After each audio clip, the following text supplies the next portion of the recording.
A cop kills a black girl's dog thinking it's just another day on the job. He laughs, files a false report, and walks away, never expecting any consequences. But the next morning, his world shatters. Because when he steps into the precinct, he comes face to face with his new police chief, her father. And this time, there's nowhere to hide. What happens when justice comes from the very system that once protected him? And how far will a father go to make things right? This is a story of power, reckoning, and the moment a badge can't save a man from the truth. Before we get into the story, comment below where in the world you are watching from today. And if you like this story, don't forget to subscribe. The golden light of the setting sun painted the suburban street in warm hues, casting long shadows across well-maintained lawns and tidy flower beds. 13-year-old Zuri Holloway's laughter filled the air as she played with her golden retriever Kobe in their front yard.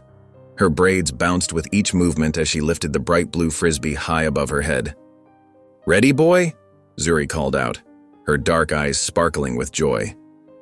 Kobe's tail wagged furiously, his whole body wiggling with anticipation. The golden retriever's honey-colored coat glowed in the evening light as he crouched, ready to spring into action. Zuri threw the frisbee with practiced ease, sending it sailing through the air in a graceful arc. Kobe bounded after it, his powerful legs carrying him across the grass. He leaped, catching the disc mid-flight, and landed with the grace of a seasoned athlete. "Good boy!" Zuri clapped her hands, beaming with pride. "Bring it back." Through the kitchen window, Dr. Angela Holloway watched her daughter and their family dog while stirring a pot of homemade soup. The corners of her mouth lifted in a contented smile as she observed their playful interaction. The kitchen filled with the aroma of vegetables and herbs, matching the peaceful atmosphere of the evening. "Those two," Angela murmured to herself, shaking her head fondly. "Inseparable since day one." She remembered the day they'd brought Kobe home, a tiny golden ball of fluff that had immediately claimed Zuri's heart. Now, 3 years later, the dog was as much a part of their family as any of them. Across the street, Mrs. Caldwell stood at her window, her thin frame rigid with disapproval. Her weathered hands pulled back the lace curtain further as she watched Zuri and Kobe play. Her lips pressed into a tight line, creating deep creases around her mouth. She reached for her phone, her manicured fingers trembling slightly as she dialed 911. "Yes, hello," she spoke in a clipped tone, her eyes never leaving the scene across the street. "I need to report a dangerous animal in the neighborhood." She paused, listening to the dispatcher.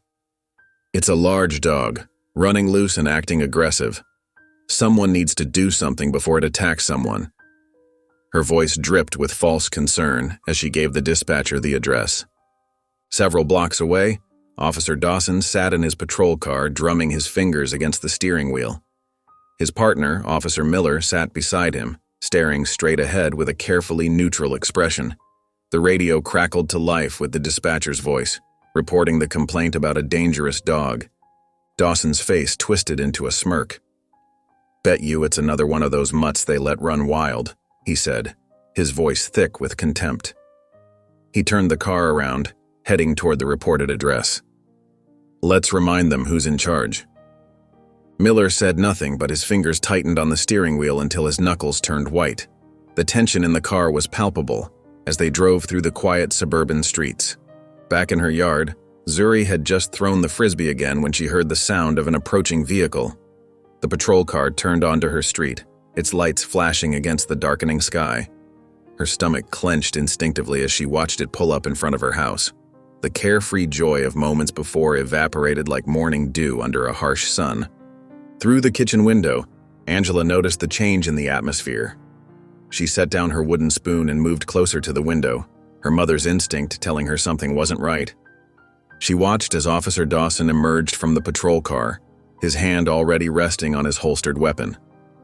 Kobe trotted back to Zuri's side, the frisbee still in his mouth. His tail continued to wag, but slower now, picking up on his young owner's sudden tension. Zuri's hand automatically went to rest on Kobe's head, drawing comfort from his solid presence. "Is there a problem, officer?" Zuri asked, her voice steady despite the nervous flutter in her chest. She stood straight and tall, just as her parents had taught her, even as uncertainty crept through her veins like a winter chill. Kobe let out a single bark, dropping the frisbee at Zuri's feet. The sound echoed in the suddenly still evening air. Dawson's lips curved into a smirk as he took another step forward. His hand remained on his weapon, his stance deliberately intimidating. "Yeah," he drawled, his eyes moving between Zuri and Kobe with calculated menace. "Looks like we got a dangerous one here." Angela watched from the window, her heart racing as she recognized the situation unfolding in her front yard. She quickly turned off the stove and moved toward the front door, her medical training kicking in as she prepared for whatever might come next. Her daughter needed her, and she wasn't about to stand idly by while an officer with his hand on his weapon confronted her child. The sun continued its descent, casting long shadows across the once peaceful scene. The evening air grew thick with tension as Officer Miller remained in the car, his face a mask of discomfort, while Mrs. Caldwell watched from behind her curtain, a satisfied expression on her face. What had started as a perfect evening had transformed into something else entirely. With Zuri and Kobe caught in the middle of someone else's prejudice and power play, the evening air hung heavy with tension as Officer Dawson took another step forward, his hand still resting on his weapon. Kobe stood faithfully by Zuri's side, his tail continuing to wag despite the officer's threatening presence. His ears perked up with innocent curiosity at the new arrivals, the forgotten frisbee lying at his feet. The sound of the screen door opening broke through the tense silence. Dr. Angela Holloway stepped onto the front porch, absently wiping her hands on a kitchen towel. The smell of the homemade soup still clung to her clothes as she surveyed the scene before her, maternal instinct causing her heart to race. "Zuri, what's going on?" Angela called out, her voice calm but firm. She started down the porch steps, her eyes fixed on the officer's hand near his weapon. Dawson didn't even glance in Angela's direction. His attention remained locked on Kobe, his eyes cold and calculating as he watched the golden retriever.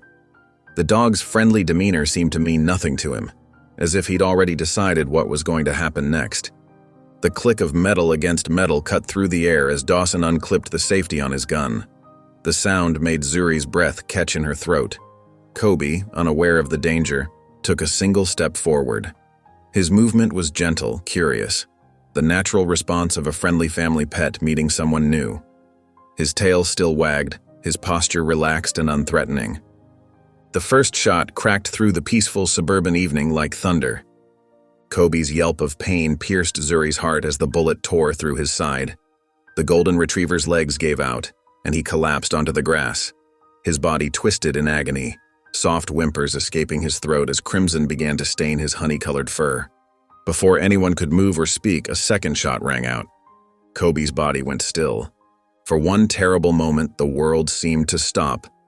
The only sound was the gentle rustle of leaves in the evening breeze, a cruel contrast to the violence that had just unfolded. The setting sun cast long shadows across the lawn, turning the growing pool of blood black against the green grass. Then Zuri's scream shattered the silence. She dropped to her knees beside Kobe, her hands instinctively pressing against the wound as if she could somehow push life back into his motionless body. Blood seeped between her fingers, warm and sticky, staining her skin and soaking into the grass beneath them. Tears streamed down her face as she bent over her beloved dog, her whole body shaking. "Kobe, Kobe, please," she sobbed, her voice breaking. "Please wake up."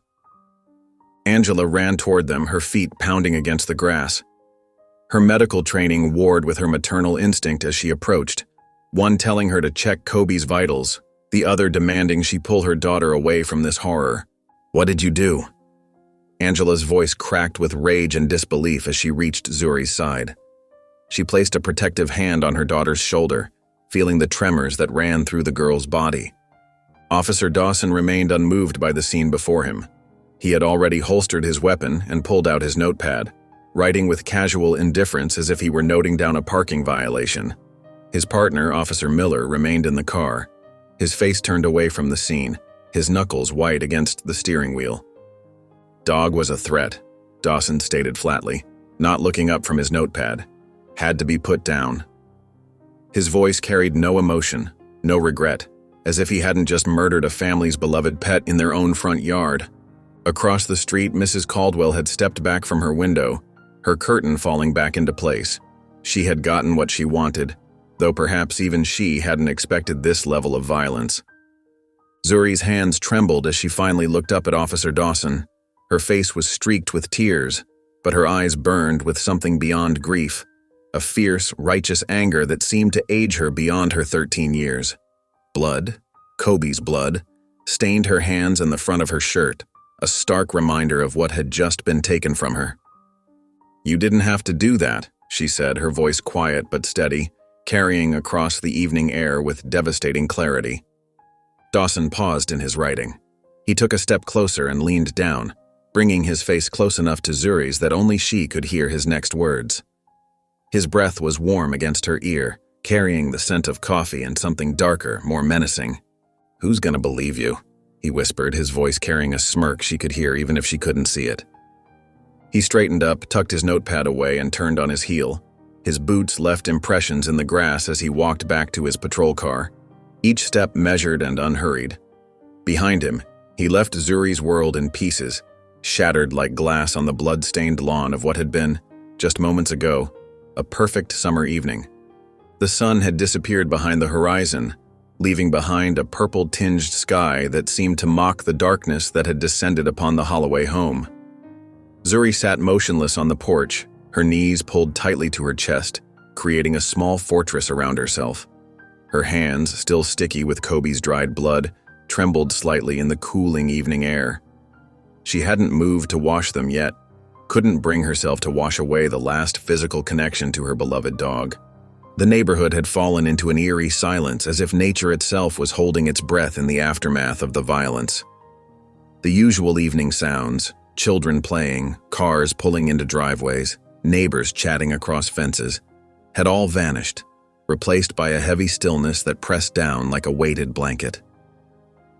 Through the screen door behind her, Angela's voice cut through the quiet, sharp and controlled but vibrating with barely contained fury. She paced the living room, phone pressed to her ear, her free hand gesturing emphatically even though the person on the other end couldn't see her. "No, you listen to me," Angela's voice carried through the screen. "An officer just shot my daughter's dog in our front yard. In our yard. I want answers, and I want them now." A pause. "Don't you dare tell me to calm down. I want his badge number and I want it now."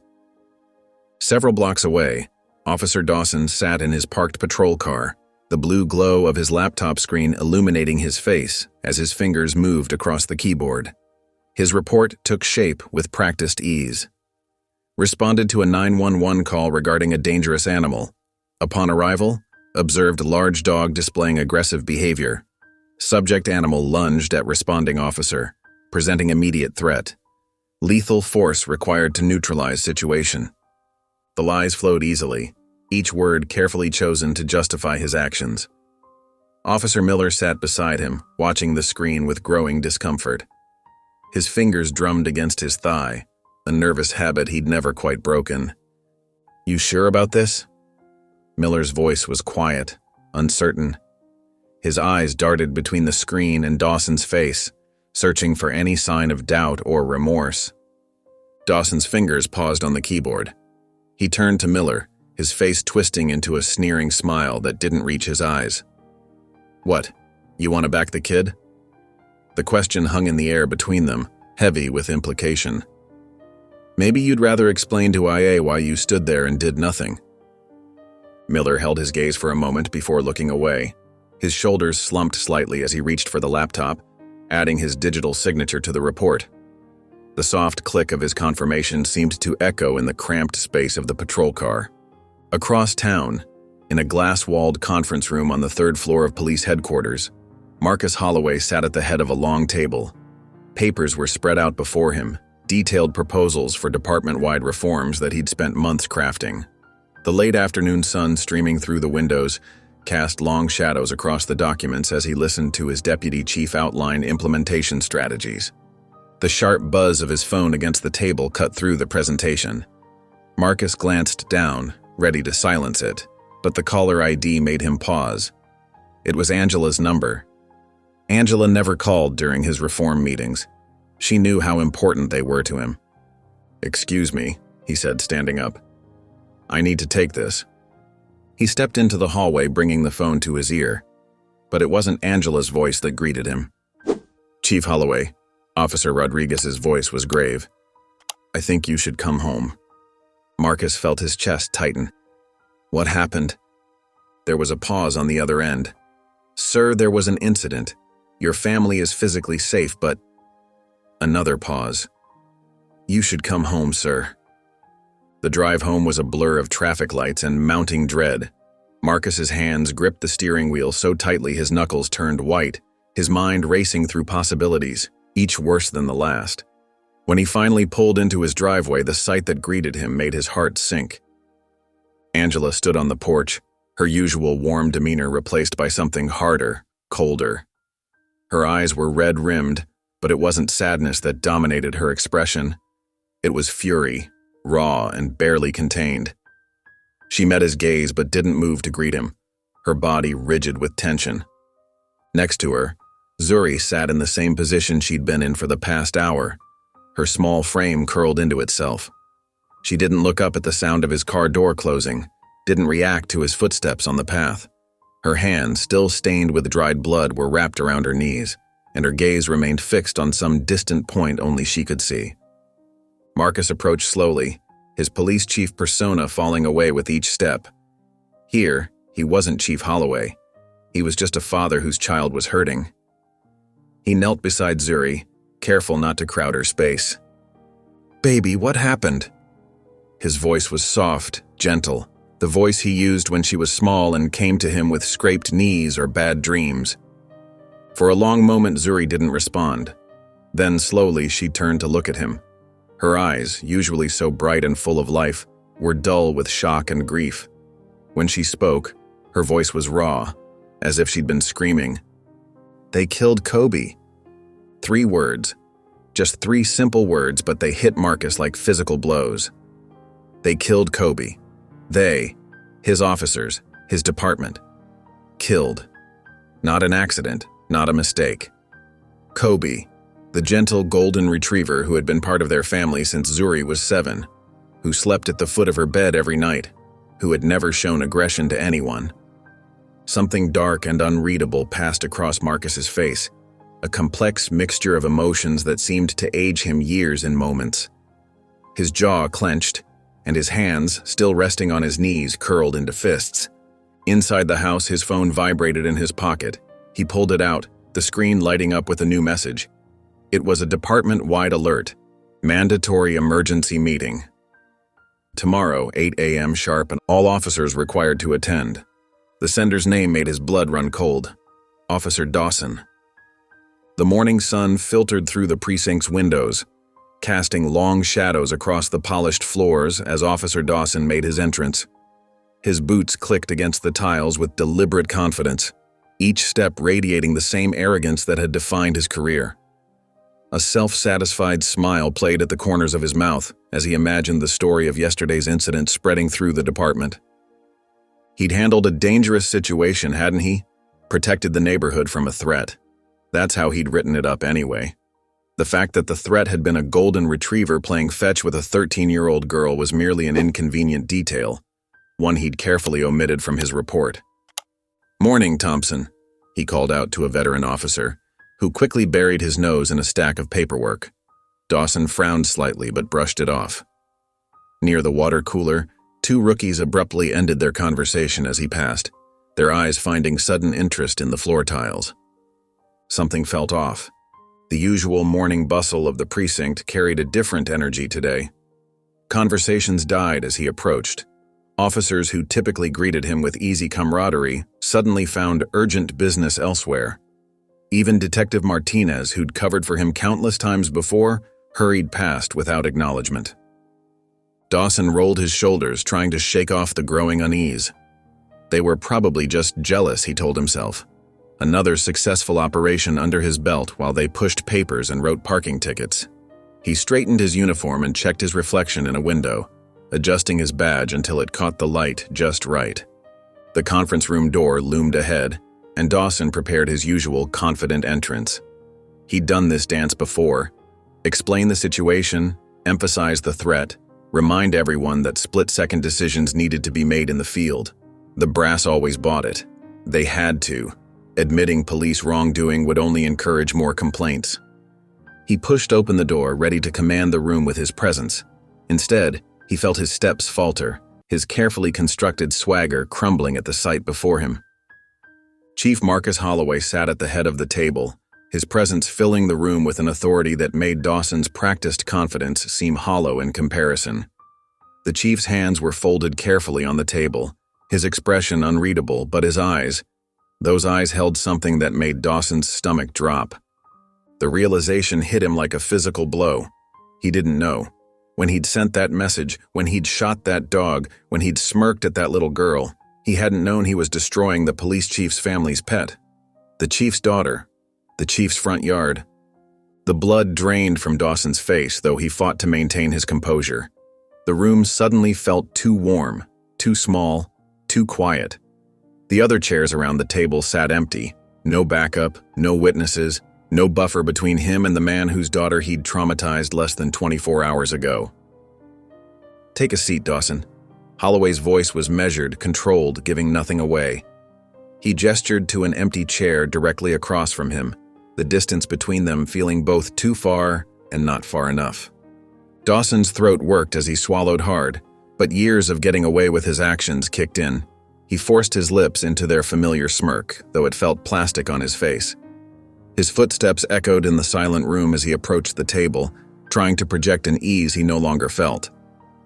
"Sir," he said, lowering himself into the chair, "I assume this is about the incident yesterday. Explain this." Holloway's voice cut through Dawson's words like a knife through butter. A manila folder slid across the polished surface of the table, the soft scraping sound unnaturally loud in the quiet room. Dawson's fingers felt numb as he reached for the folder. He already knew what he would find inside.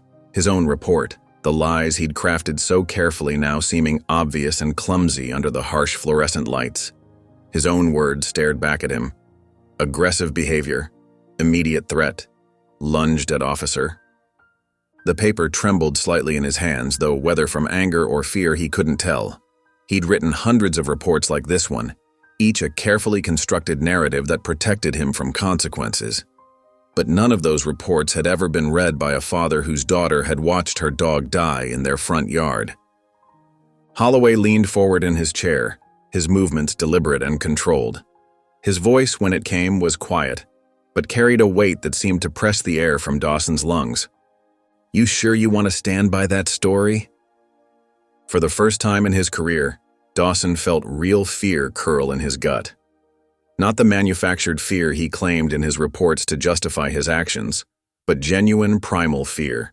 Fear of consequences, fear of accountability, fear of the man across the table who held both the power of the law and the fury of a father in his steady gaze. The smirk finally fell from Dawson's face entirely, replaced by something closer to panic. His mouth opened, but no words came out. The carefully constructed walls of protection he'd built around himself over the years began to crumble, and in their absence he felt exposed, vulnerable, and utterly alone. The conference room felt smaller by the minute as Dawson sat across from Chief Holloway, his fingers drumming an uneven rhythm on the armrest of his chair. He forced his shoulders back, chin lifted in practiced defiance, but sweat had begun to bead at his hairline. The familiar dance of denial and deflection felt different this time. The steps weren't working. The rhythm was off. Holloway's expression remained carefully neutral as he reached for a small remote control on the table. His movements were unhurried, deliberate, like a man who knew he held all the cards. The soft click of the button echoed in the quiet room and the lights dimmed automatically. A projector hummed to life overhead, casting its pale glow onto the white wall behind Holloway.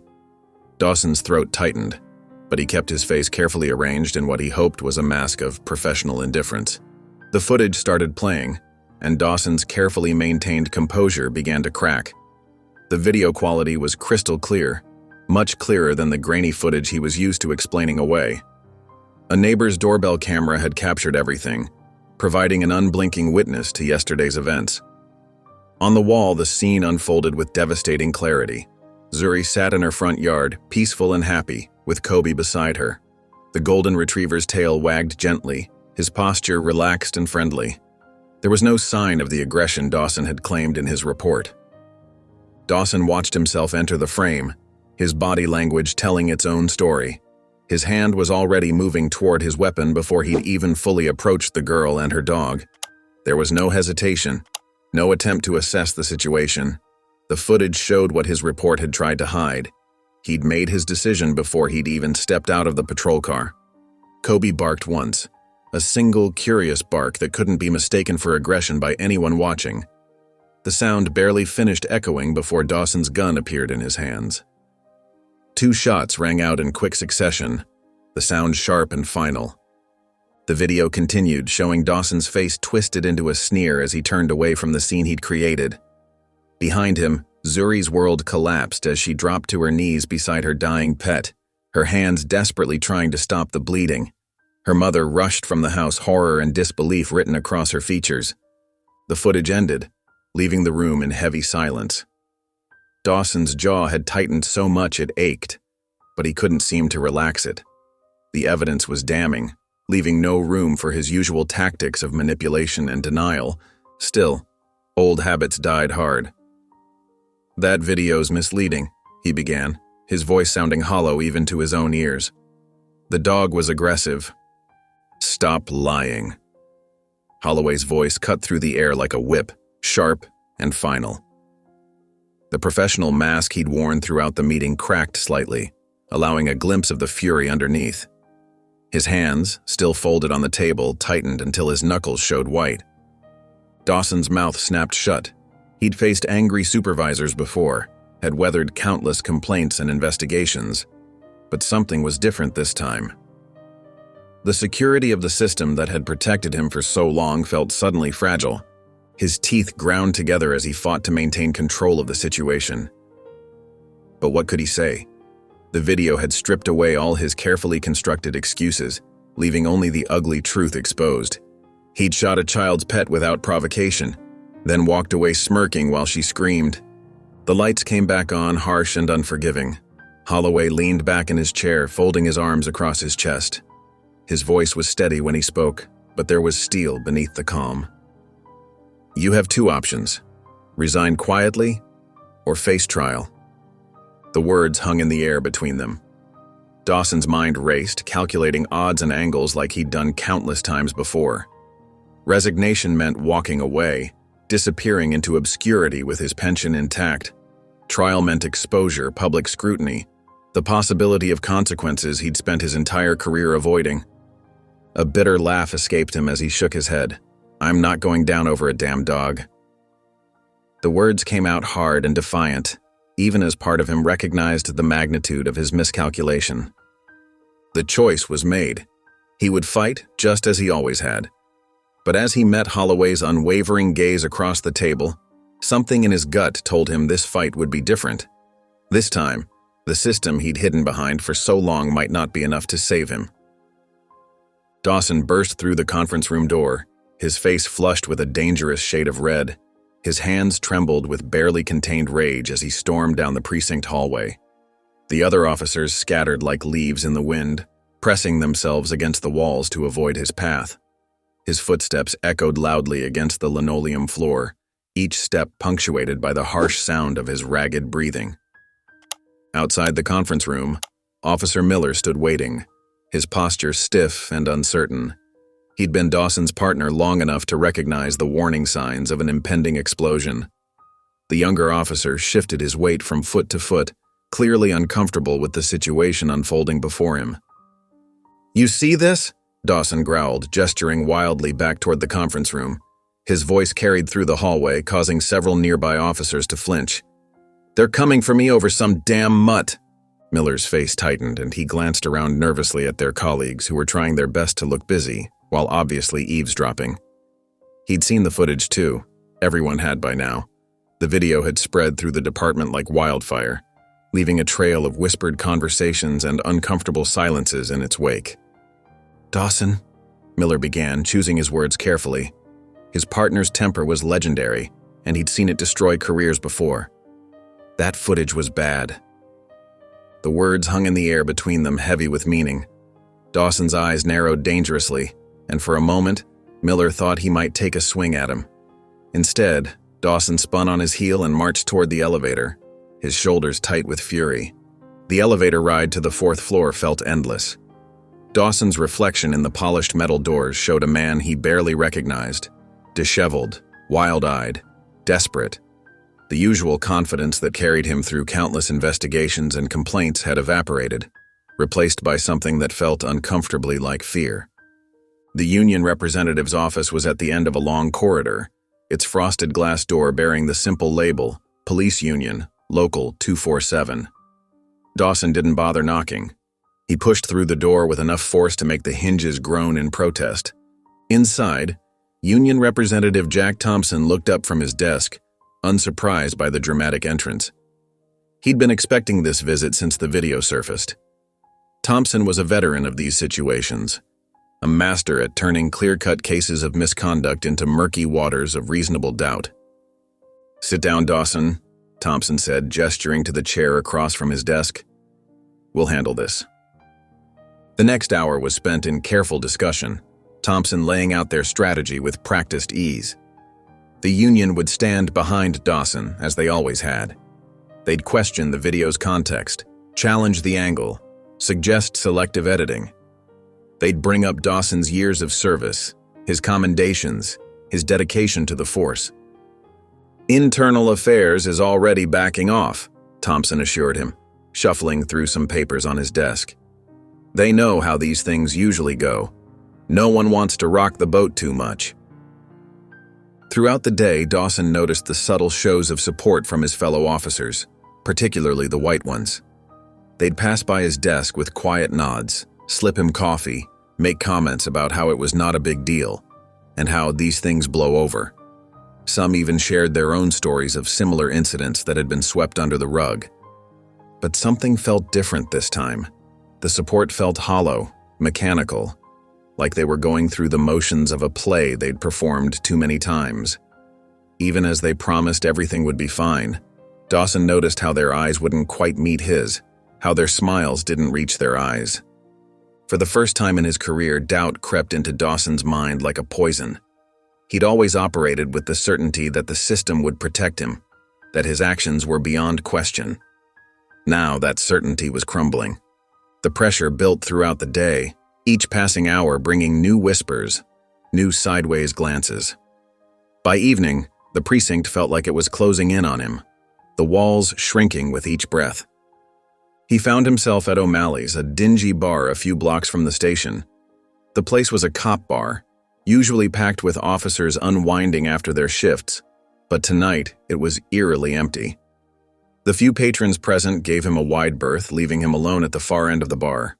The whiskey in his glass caught the dim light, amber liquid swirling as his hand shook slightly.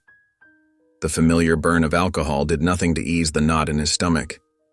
His badge felt heavy on his belt, a weight he'd never noticed before. His phone buzzed against the scratched wooden bar top, the sound unnaturally loud in the quiet space. An unknown number flashed across the screen.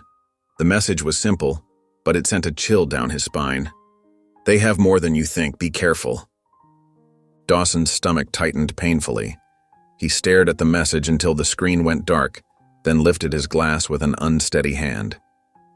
The whiskey couldn't wash away the taste of fear that had settled in his mouth, bitter and unfamiliar. Around him, the bar continued its quiet existence. The soft clink of glasses, the murmur of hushed conversations, the hum of the ancient ceiling fan spinning lazily overhead. But to Dawson, it all felt distant, unreal, as if he were watching it through a thick pane of glass. The world he'd known, the system he'd relied on, was shifting beneath his feet, and for the first time, he wasn't sure where he would land when it stopped. That night, the digital clock on Zuri's nightstand blinked 1:47 a.m., its red numbers casting a soft glow across her darkened bedroom. She lay in bed, covers pulled up to her chest, staring at her phone screen with such intensity that her eyes burned. The device felt heavy in her hands, weighted down by the video file that Mr. Rodriguez had sent her an hour ago. Her thumb hovered over the play button. The preview image was grainy but clear enough. The precinct's conference room, her father sitting at the head of the table. Her heart pounded against her ribs as she remembered that morning, how her father had left early, his face set in stone. The house was too quiet without Kobe. No clicking of nails against the hardwood floors, no soft breathing from his bed in the corner. The silence pressed in around her like a physical presence. Taking a deep breath that shuddered slightly, Zuri pressed play. Her father's voice filled her earbuds, strong and controlled, but with an edge she rarely heard. "Explain this," he said, and the camera angle shifted to show Dawson, looking smaller somehow than she remembered him. The footage changed again, this time to the security video.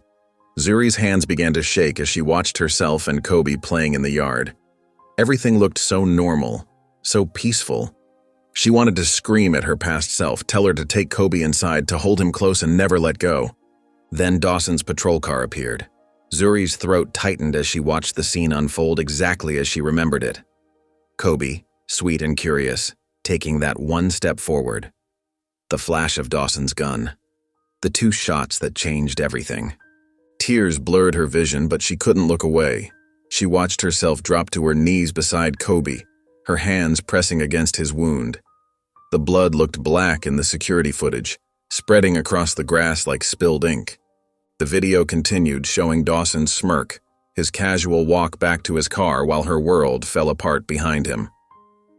Then it cut back to the conference room, where her father methodically took Dawson apart, exposing every lie in his report. When the video ended, Zuri lay still for a long moment, letting the tears roll silently down her temples and into her hair. The rage she'd been carrying since that day crystallized into something harder, more focused. Without Kobe's gentle presence to calm her, the anger burned hot and clean. Her fingers moved almost on their own, opening her social media accounts. She had never posted much before, just pictures of Kobe and her family, school events, normal 13-year-old stuff. But this was different, this was important. She uploaded the video, her hands steady now. In the caption, she wrote simply, "This is what happened to my dog Kobe. This is what Officer Dawson did. This is the truth." Hit post. For a few minutes, nothing happened. Then her phone buzzed. A notification. Then another. And another. The video was being shared, commented on, spreading like wildfire across the internet. 10 views became 100. 100 became 1,000. 1,000 became 10,000. Comments flooded in, each notification making her phone vibrate. "This is disgusting. That poor dog. Fire this cop. Justice for Kobe." News outlets started picking up the story, local at first, then national. Zuri watched as her personal tragedy transformed into something larger, something that resonated with people across the country. The hashtag #Justice for Kobe climbed Twitter's trending list, carrying her story higher and higher. By 3 a.m., her phone was constantly buzzing with notifications, interview requests from reporters, messages of support from strangers, angry calls for justice. The video had been viewed hundreds of thousands of times, and the number kept climbing. Across town, in a cramped apartment that smelled of stale cigarettes and cheaper beer, Officer Dawson slept fitfully in his recliner. Empty bottles littered the coffee table, and the TV droned quietly in the background, playing infomercials to an unconscious audience. His phone had been buzzing for hours, but the alcohol and exhaustion had kept him under. Until suddenly, one particularly long series of vibrations pulled him from his stupor. Dawson's eyes cracked open, bloodshot and unfocused. His phone was lighting up like a Christmas tree, notifications streaming in faster than he could process them. Missed calls from the precinct, from his union rep, from numbers he didn't recognize. Text messages, emails, social media alerts.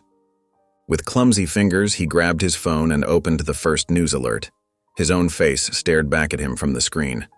A still from the security footage, caught in the moment he drew his weapon. The headline burned into his vision. "Cop executes black girl's dog, caught on camera." The room seemed to tilt sideways. Dawson's stomach lurched as he scrolled through the article, seeing his name plastered everywhere, watching the view count on the video climb higher and higher. Comments called for his badge, his arrest worse. His hands shaking with rage and fear, Dawson hurled his phone across the room. It hit the wall with a crack, falling behind the TV stand. But even with the phone out of sight, he couldn't escape the reality of what was happening. His carefully constructed world of protection and privilege was crumbling, exposed by a 13-year-old girl and her dead dog. The TV droned on, oblivious to his distress trying to sell miracle cleaning products to the empty room. Outside his window, the city was waking up to a story that would shake it to its core, all while Officer Dawson sat alone in his recliner, watching his world unravel one notification at a time. The precinct doors burst open as Dawson stormed in, his face flushed red with anger. The usual morning bustle of the station, phones ringing, keyboards clicking, officers chatting over coffee, died away almost instantly. Every head turned toward him, then quickly looked away. Dawson stalked through the bullpen expecting the usual nods of acknowledgement, the casual greetings, the camaraderie he'd always taken for granted. Instead, he found himself walking through a sea of averted gazes and sudden paperwork emergencies. Officers who normally would have clapped him on the back now found urgent reasons to be elsewhere. His footsteps echoed unnaturally loud in the strange quiet. The sound of his own breathing seemed to fill his ears as he made his way to his desk, where his partner Miller sat hunched over a stack of reports. "Miller!" Dawson barked, dropping heavily into his chair. "You see this circus they're trying to start?" Miller kept his eyes fixed on his paperwork, his pen moving mechanically across the page. "Morning, Dawson," he mumbled, not looking up. "Morning? That's all you got?" Dawson leaned forward, his voice dropping to a harsh whisper. "That video's gone viral. The chief's daughter posted it, and now everyone's acting like I'm some kind of monster. You were there. You know what happened." Miller's pen stopped moving, but he still wouldn't meet Dawson's eyes. His shoulders were tense, his jaw clenched. "Yeah," he said quietly. "I was there." "Then back me up." Dawson slammed his hand on the desk, making several nearby officers jump. "Tell them what really happened." Finally, Miller looked up. His face was drawn, tired. "What really happened?" he asked, his voice barely above a whisper. "You mean how you shot a kid's dog for no reason? How you lied on the report? How you made me complicit in your lies?" Dawson reeled back as if he'd been slapped. "What are you talking about? That dog was—" "Save it," Miller cut him off, standing up. "I'm done covering for you." He gathered his papers and walked away, leaving Dawson staring after him in disbelief. A few desks over, a small group of older white officers huddled together, speaking in low voices. One of them caught Dawson's eye and gave him a slight nod, a silent show of support. But they were the minority now, islands in a sea of turned backs and cold shoulders. Officer Charles Jenkins stood at the water cooler, his dark eyes fixed on Dawson with an intensity that burned. Jenkins was one of the younger officers, well respected among his peers and known for speaking out against misconduct. Now he stepped forward, his movements deliberate and controlled. "You think this is just about a dog?" Jenkins's voice carried across the suddenly silent room. The contempt in his tone was palpable, cutting through the air like a knife. Dawson's chair scraped against the floor as he stood up. "You got something to say to me, Jenkins?" "People like you are why they don't trust us," Jenkins spat, taking another step forward. His hands were relaxed at his sides, but his posture radiated tension. "Every time we try to build bridges with the community, someone like you comes along and burns them down." Something snapped inside Dawson. With a roar of rage, he lunged forward, closing the distance between them in 2 quick strides. His face was inches from Jenkins's, spittle flying as he shouted, "You don't know anything about being a real cop?" But Jenkins didn't flinch, he didn't step back, he stood his ground, meeting Dawson's fury with cold determination. "They're coming for you, Dawson," he said, his voice steady and clear, "and no one's saving you this time." The truth of those words hit Dawson like a physical blow. He looked around the room, seeing the faces of officers he'd worked with for years. Some looked away in shame, others in disgust. The few who still supported him seemed smaller somehow, less certain. His world tilting on its axis, Dawson spun away from Jenkins and marched toward Chief Holloway's office. He didn't knock, just burst through the door, his breathing heavy and irregular. Holloway sat behind his desk reading something on his computer screen. He didn't seem surprised by the intrusion. "You gonna let them crucify me over a damn dog?" Dawson demanded, his voice cracking slightly. Holloway slowly leaned back in his chair, his expression as cold and hard as winter ice. The morning light streaming through the window cast harsh shadows across his face, highlighting the steel in his eyes. "This was never just about the dog," Holloway said, each word measured and precise. "This is about the kind of cop you are." The words hit Dawson like bullets, and for the first time in his career, he felt something new creeping up his spine. True fear. Not the adrenaline rush of a dangerous call, not the momentary anxiety of a close call, but real, bone-deep fear. The kind that comes with the realization that everything you've built your life on is crumbling beneath your feet. He stood there in Holloway's office, his mouth opening and closing, but no words came out. The chief's words echoed in his head. The kind of cop you are. Not the kind of cop he pretended to be, not the image he'd maintained through years of covered-up incidents and falsified reports, but who he really was. And now everyone could see it. The next day, the morning sun beat down on the gathering crowd outside the police station, their voices rising in unified chants that echoed off the brick walls. "Justice for Kobe! Justice for Kobe!" The sound swelled and crashed like waves against the building's facade. Zuri stood on the sidewalk, watching as more people streamed in from all directions. Some carried professionally printed banners, while others clutched handmade signs with messages like, "Hold bad cops accountable," and "Justice for Kobe, no more police violence." News vans lined the street, their satellite dishes reaching toward the sky like metal trees. Camera operators jockeyed for position while reporters spoke urgently into microphones, gesturing at the growing crowd behind them. Her father, Chief Marcus Holloway, stood on the station steps, his face a mask of calm authority, despite the tension evident in his crossed arms and rigid posture. He watched the crowd with steady eyes, neither encouraging nor discouraging their presence. His uniform gleamed in the morning light, brass buttons catching the sun as he shifted his weight. "Chief Holloway," someone shouted from the crowd. "When will Officer Dawson be arrested?" "We demand action now," another voice joined in. The crowd's energy shifted, their chants transforming into specific calls for Dawson's arrest. Signs waved more vigorously, and the press of bodies moved closer to the steps where Marcus stood. A sleek black SUV pulled up to the curb, and Reverend James Mitchell stepped out, his presence immediately drawing attention. The prominent civil rights leader moved through the crowd, which parted respectfully before him.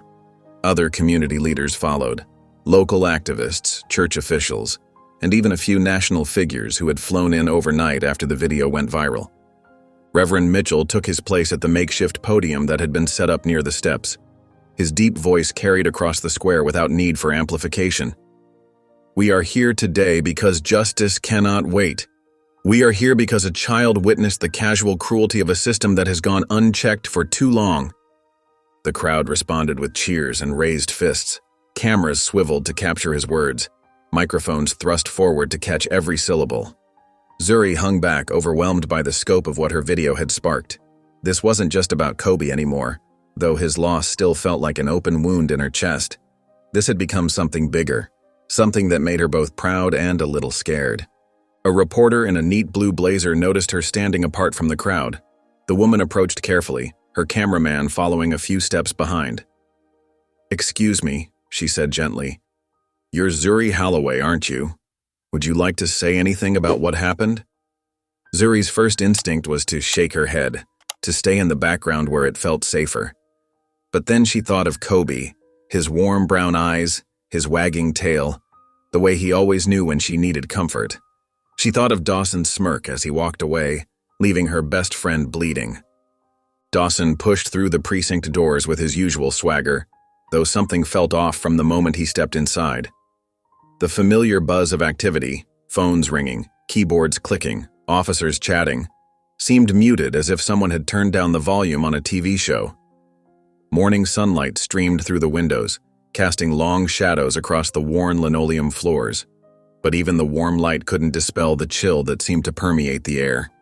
He made his way toward his desk, nodding at a few fellow officers as he passed. Some quickly looked away, while others responded with tight, uncomfortable smiles that didn't reach their eyes. The usual morning greetings were conspicuously absent. When he reached his desk, Dawson stopped short. His nameplate, the one that had sat there for 8 years, was gone. The surface was bare except for a stack of plain manila folders and a generic coffee mug someone had left behind. His personal photos, the small American flag he kept propped against his computer monitor, even the Officer of the Month certificate from 2 years ago. All gone. "Hey," he called out to Officer Quinn at the next desk over. "Where's my stuff?" Quinn kept his eyes fixed on his computer screen, typing with exaggerated focus. "Can't help you, Dawson. Talk to the chief." The dismissal in Quinn's voice was clear. This was the same guy who'd laughed at Dawson's jokes just last week, who'd backed him up on countless calls. Now he wouldn't even look him in the eye. Dawson's jaw clenched as he scanned the room. Officers who normally would have greeted him with friendly banter suddenly found their paperwork fascinating. Even the desk sergeant, who'd known him since he was a rookie, pretended to be absorbed in a phone call. The walk to Chief Holloway's office felt longer than usual. Each step echoed in the unnatural quiet that seemed to follow him. Through the glass walls, he could see Holloway waiting behind his desk, face impassive as he reviewed some documents. Dawson didn't bother knocking. He pushed the door open, ready to demand answers, but the words died in his throat when he saw what lay on Holloway's desk. His badge. The metal caught the morning light, throwing off a dull gleam that seemed to mock him. Next to it sat his service weapon, already cleared and secured. "Sit down, Dawson," Holloway said without looking up from his papers. Dawson remained standing. "What's this about?" Now Holloway did look up, his dark eyes holding none of their usual warmth. With deliberate slowness, he reached out and slid the badge across the polished wood surface. "You're officially suspended, pending an internal review," he stated, voice as cold and professional as if he were reading a weather report. "Turn in your gun." A laugh bubbled up from Dawson's throat, bitter and sharp. He looked around the office, at the photos of Holloway with various community leaders, at the certificates and commendations that lined the walls. "That's it? You're gonna throw me under the bus?" Holloway's expression didn't change, didn't so much as flicker. "You drove yourself under it." The words landed like physical blows, but Dawson refused to show how much they stung. Instead, he leaned forward, placing both hands on Holloway's desk. "We both know how this works, Chief. One complaint, one video. It'll blow over. It always does." "Not this time." Holloway's voice was quiet but firm. "The world is watching, Dawson. And what they're seeing is exactly who you are. Who I am." Dawson straightened up, his face flushing red. "I'm a good cop. I've put my life on the line for this department, for this city." "No," Holloway cut him off. "You're a bully with a badge. And now everyone knows it." The words hung in the air between them, heavy and final. Dawson opened his mouth to argue, but for once no words came. The certainty that had carried him through countless complaints and investigations suddenly felt hollow. He snatched his badge off the desk, the metal warm against his palm. For a moment, he considered throwing it in Holloway's face, but something stopped him. Perhaps the last remnant of self-preservation he possessed. Instead, he turned and stormed out of the office, shoulders rigid with anger. As he walked back through the bullpen, the whispers started. Not loud enough to make out words, but clear enough to hear the tone. Relief, judgment, even satisfaction. Officers who had once laughed at his jokes, who had backed his stories without question, who had shared drinks with him after shifts, they all stayed silent now. Some pretended to be busy with paperwork, while others simply watched him pass with carefully blank expressions. Miller, his partner of 3 years, stood by the water cooler. Their eyes met briefly, but Miller quickly looked away, turning his back as if Dawson were a stranger. The isolation hit him then, a physical sensation like ice water in his veins. For the first time in his career, Dawson felt truly alone. The brotherhood he'd counted on, the system he'd manipulated so confidently, it was all crumbling around him. He pushed through the precinct doors, stepping out into the bright morning sun. Behind him, the whispers continued, following him like shadows into the unforgiving light of day. Meanwhile, Chief Marcus Holloway sat in his office as the late afternoon sun cast long shadows across his desk.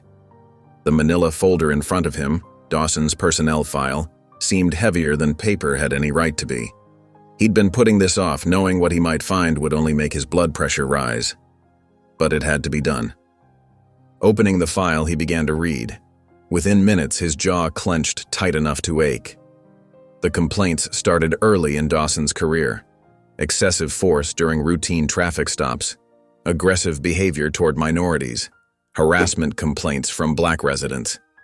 Each incident was meticulously documented, but what caught Holloway's attention was the pattern of dismissals. One signature appeared again and again at the bottom of these reports: Captain James Reynolds. Holloway's stomach twisted as he noticed the familiar scrawl. Every complaint, every incident report, every allegation, all dismissed with the same neat signature. Reynolds had been Dawson's superior officer for years before Holloway took over as chief. The pattern was clear as day. Reynolds hadn't just ignored Dawson's behavior, he'd actively protected it.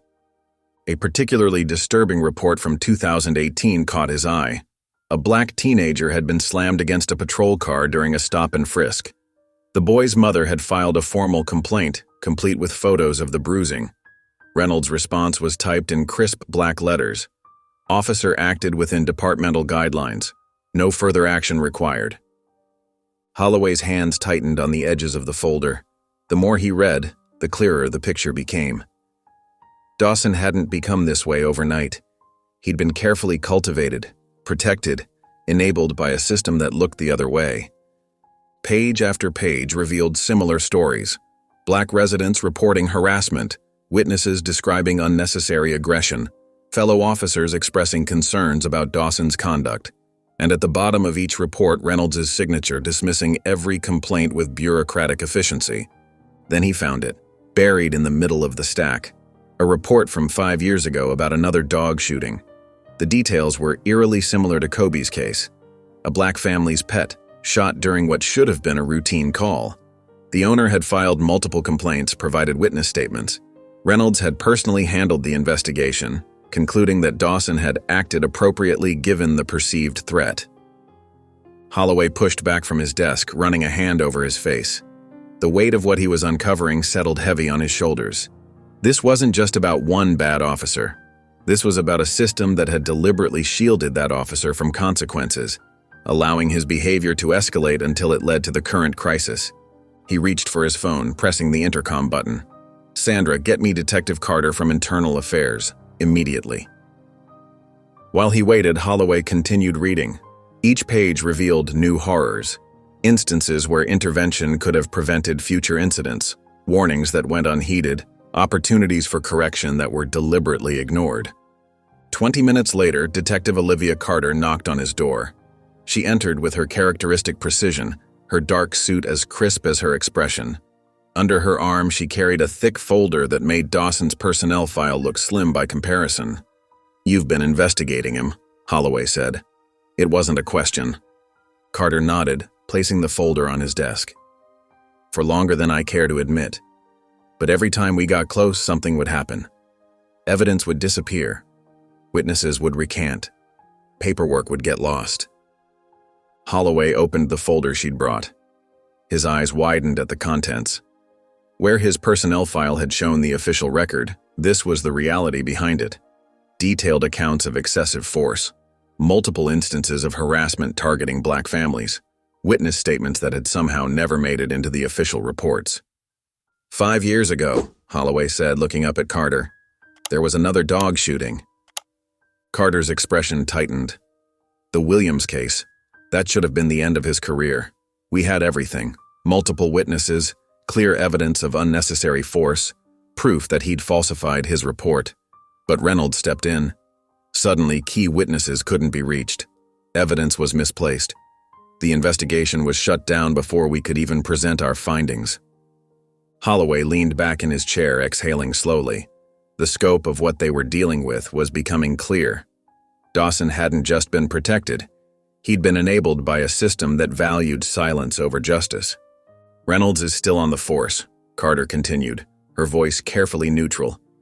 He's been quieter since you took over as chief, but his influence runs deep. Taking down Dawson means exposing everyone who protected him. Are you ready for that fight?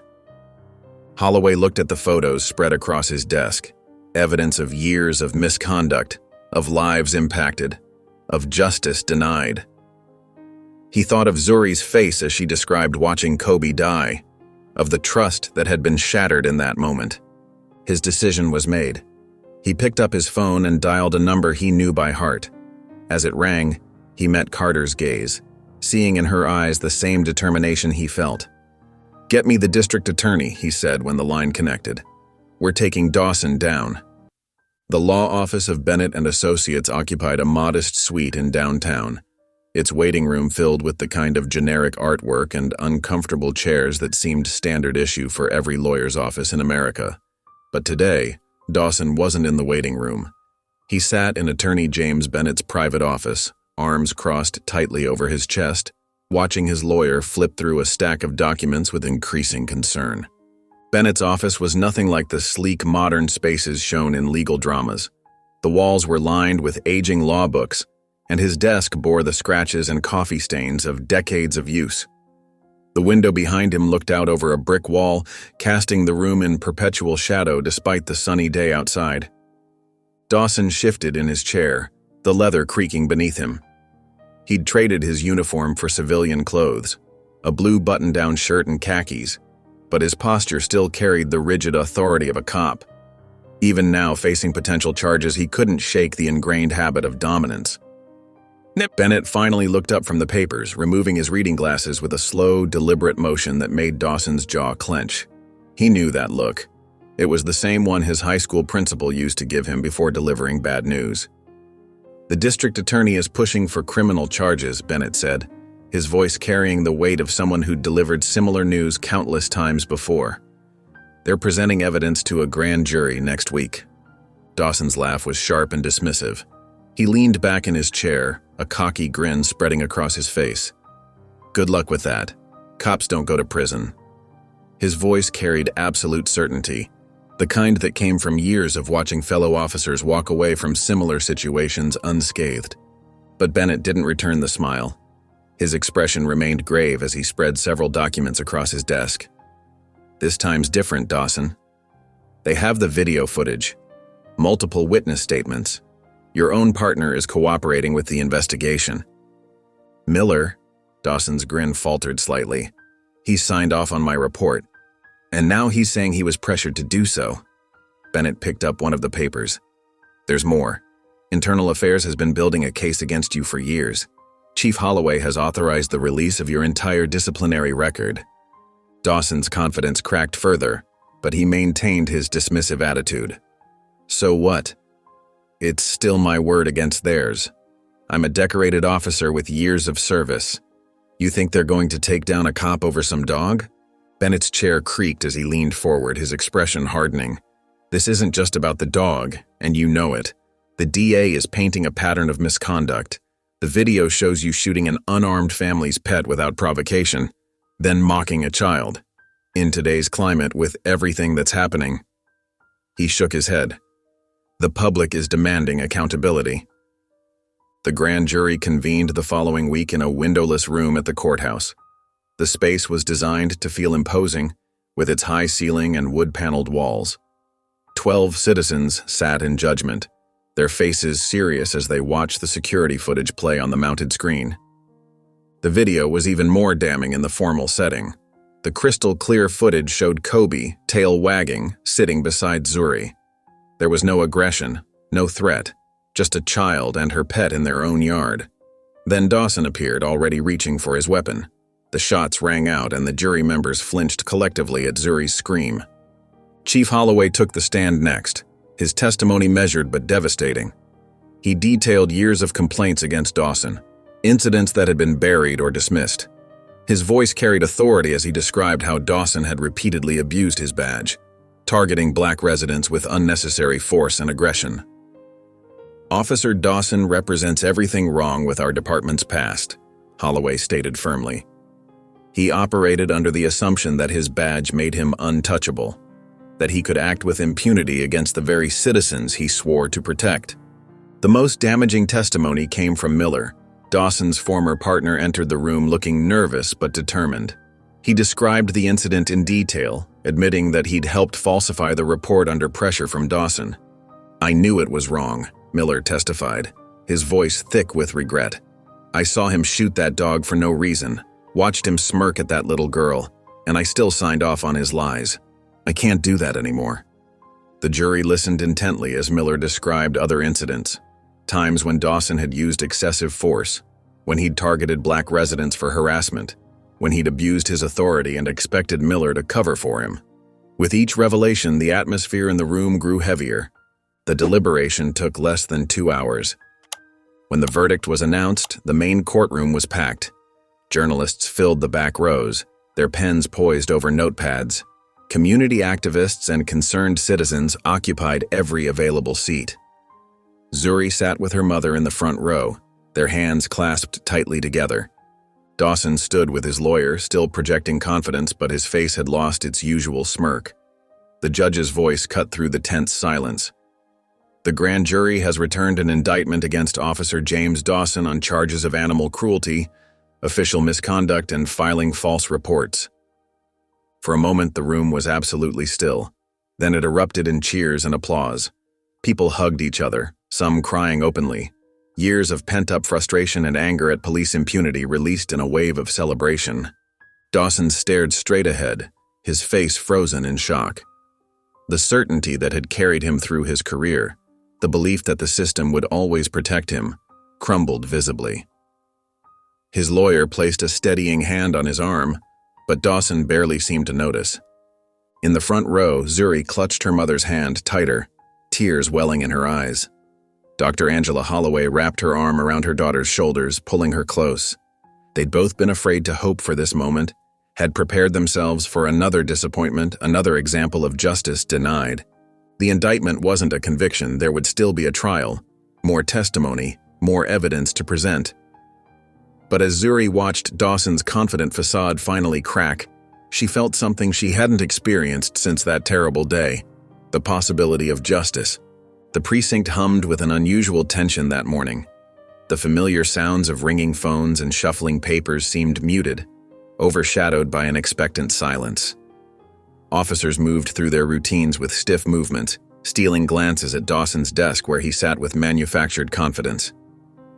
2 internal affairs detectives entered through the main doors, their presence immediately drawing every eye in the room. Detective Sarah Martinez led the way, her dark suit and badge gleaming under the fluorescent lights. Behind her, Detective Michael carried a manila folder, his expression professionally neutral. The click of their shoes against the linoleum floor echoed through the suddenly silent room. Officers stopped mid-conversation, coffee cups frozen halfway to their lips. Even the phones seemed to ring less frequently, as if the building itself held its breath. Dawson watched their approach from his desk, leaning back in his chair with forced casualness. His arms crossed over his chest, a defensive posture masked as relaxation. The smirk on his face looked plastered on like a mask that didn't quite fit anymore. "Let me guess," he called out as they approached, his voice carrying across the quiet room. "You're here to apologize?" The sneer in his tone was familiar to everyone present, the same arrogant dismissal he'd shown throughout his career. Detective Martinez stopped directly in front of his desk. Her face remained impassive as she reached for her belt, the metal handcuffs catching the light as she pulled them free.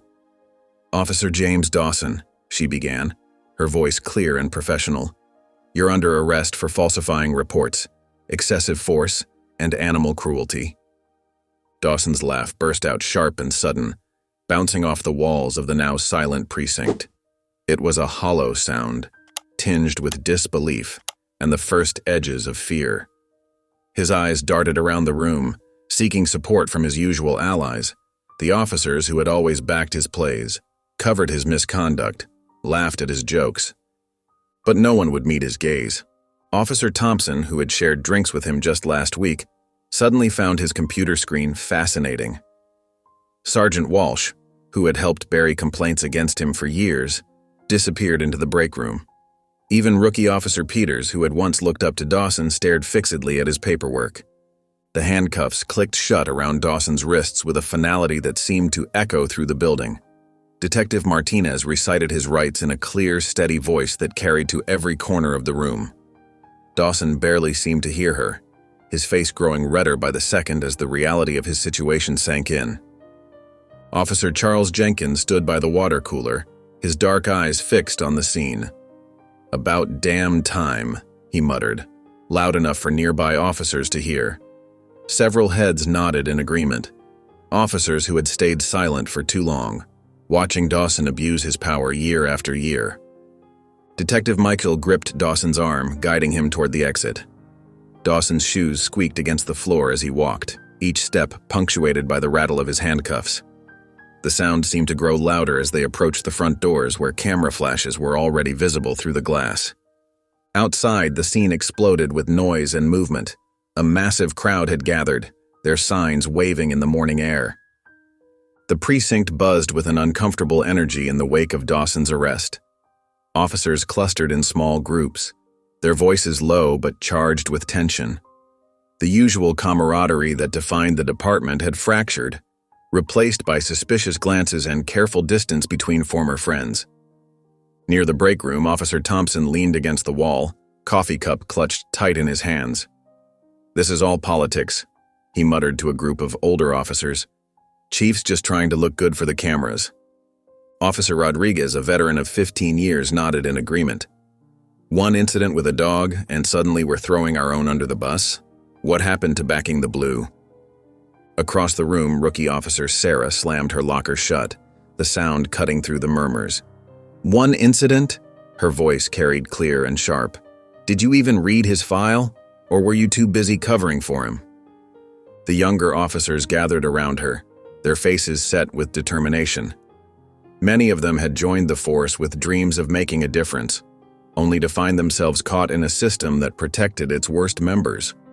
"Dawson had it coming," Officer Martinez added, her badge still shiny and new. "We're supposed to protect and serve, not terrorize people because we can." The divide in the precinct grew more visible by the hour.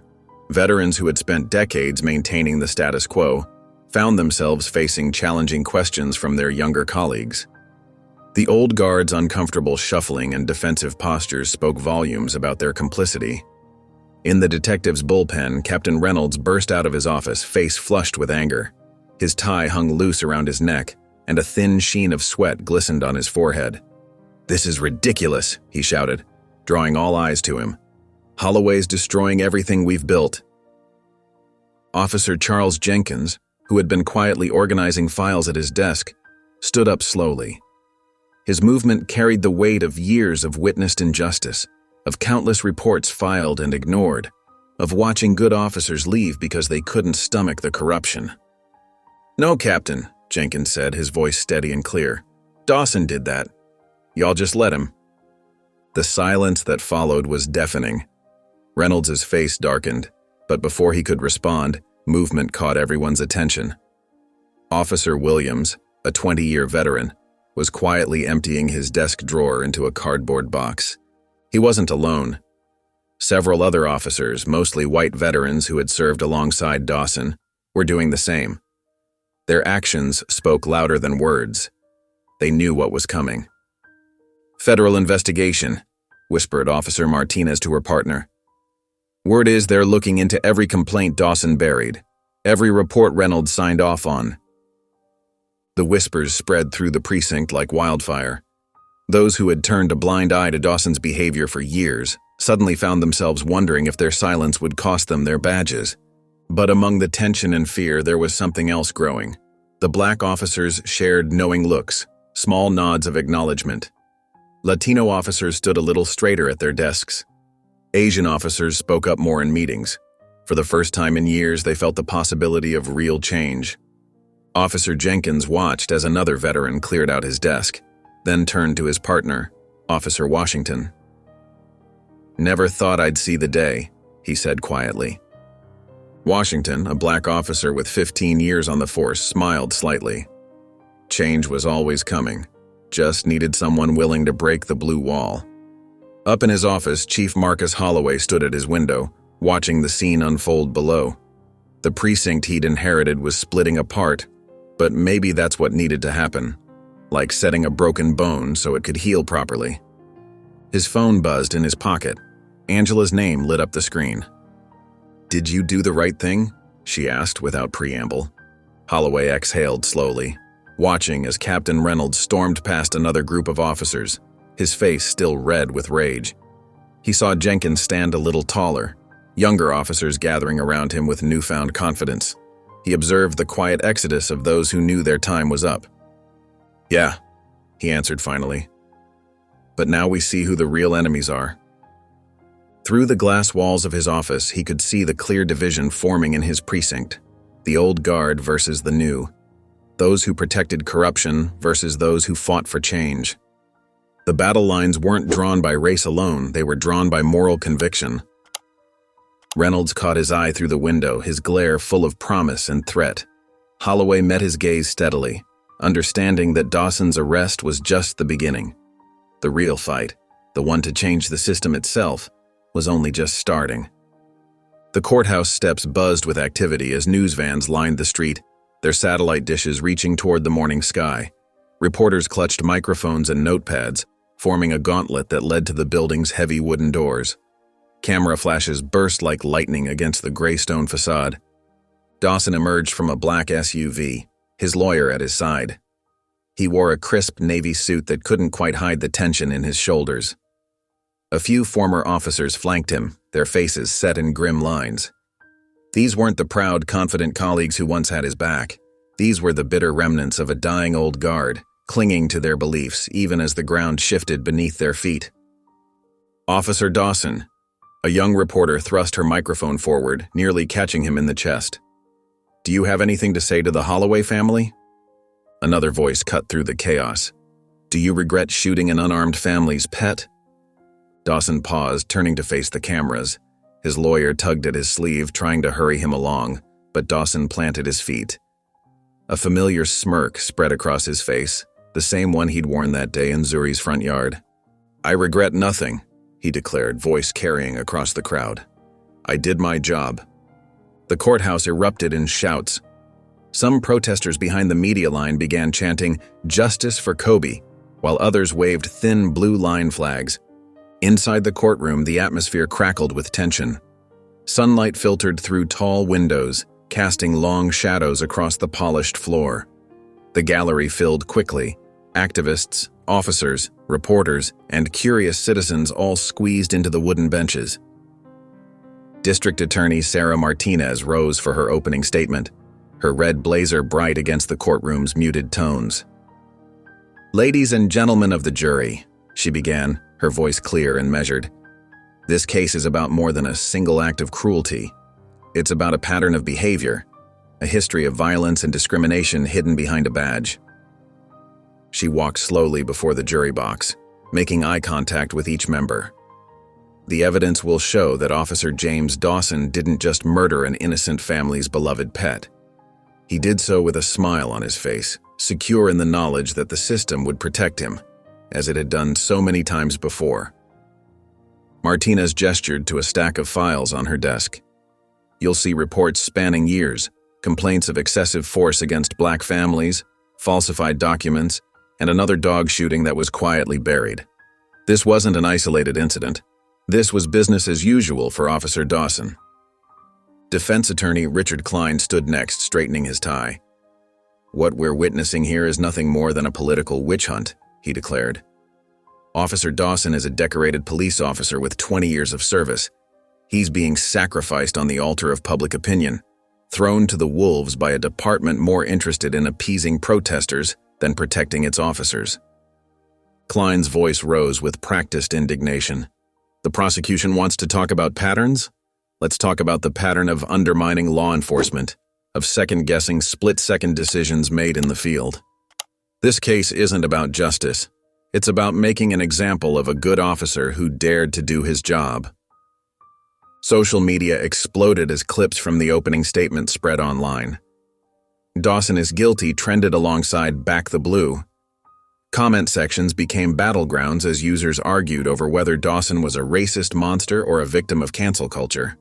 Through it all, Zuri sat in the front row between her parents, her back straight, her eyes fixed forward. Dr. Angela Holloway held her daughter's hand tight, while Chief Marcus Holloway's presence seemed to fill their entire row. His face remained neutral, but his jaw clenched each time Klein spoke about good officers. Dawson sat at the defense table, his shoulders stiff. Though he tried to project confidence, his eyes kept darting around the courtroom, never quite landing on the Holloway family. The smirk he'd worn outside had faded, replaced by something that looked almost like uncertainty. Judge Patricia Reynolds adjusted her glasses, surveying the packed courtroom. The morning's opening statements had set the stage for what promised to be a landmark case. Now came the moment everyone had been waiting for. She leaned forward, her voice carrying clear authority. "Prosecution, call your first witness." The heavy courtroom door opened with a soft creak. The gallery rustled with movement as people turned to look. Zuri Holloway stood in the doorway, wearing a simple blue dress, her hair pulled back neatly. Though only 13, she carried herself with remarkable composure. The entire courtroom seemed to hold its breath as she began her walk to the witness stand. Her footsteps echoed in the sudden silence. Dawson, for the first time since the trial began, looked down at his hands. Zuri passed close to the defense table. For just a moment, her shadow fell across Dawson's hunched form. Then she continued forward, ready to tell her story to the world. The witness chair creaked softly as Zuri settled into it, her small hands gripping its wooden edges until her knuckles whitened. The courtroom's air felt heavy, thick with anticipation, and the faint scent of lemon polish from the wooden panels that lined the walls. Morning sunlight streamed through the tall windows, casting long shadows across the floor. District Attorney Martinez approached Zuri with measured steps, her heels clicking against the polished floor. She knelt before the witness stand, bringing herself to eye level with the young girl. Her voice was gentle, a sharp contrast to the fierce tone she'd used during opening statements. "Are you ready, Zuri?" she asked softly, offering a reassuring smile. Zuri's eyes traveled across the courtroom, taking in every detail. She saw the jury box, where 12 people sat forward in their seats, their expressions a mix of sympathy and curiosity. She saw her father, Chief Holloway, sitting ramrod straight in his dress uniform, his face a mask of controlled emotion. Her mother sat beside him, hands clasped tightly in her lap. Finally, her gaze landed on Dawson, who sat at the defense table trying to maintain his usual smirk, though it seemed more like a grimace now. Drawing in a deep breath that made her shoulders rise and fall, Zuri nodded. "Yes, ma'am. I'm ready." Martinez stood, smoothing her blazer. "Can you tell us what happened that day, Zuri?" "Take your time." Zuri's voice came out clear and steady, filling the hushed courtroom. "I was playing with Kobe in our front yard. He was my best friend, a golden retriever. We were throwing his favorite frisbee." She paused, swallowing hard. Then the police car showed up. "What happened next?" "Officer Dawson got out. He had his hand on his gun right away, even though Kobe was just sitting next to me wagging his tail." Zuri's grip on the chair tightened, but her voice remained strong. "Kobe barked once, just once, because he was curious about the new people. He wasn't being mean or scary. He never was." The jury members leaned forward, several of them taking notes. One woman dabbed at her eyes with a tissue. "Then what happened, Zuri?" Officer Dawson pulled out his gun. Kobe took one step forward. He probably thought Officer Dawson wanted to play. Zuri's voice caught slightly, but she pressed on. "That's when he shot him. Twice. The first shot, Kobe made this horrible sound. He was hurting so bad. The second shot..." She took another deep breath. "The second shot killed him." A collective gasp rippled through the courtroom. Several jurors visibly flinched. Chief Holloway's jaw clenched so tight a muscle jumped in his cheek.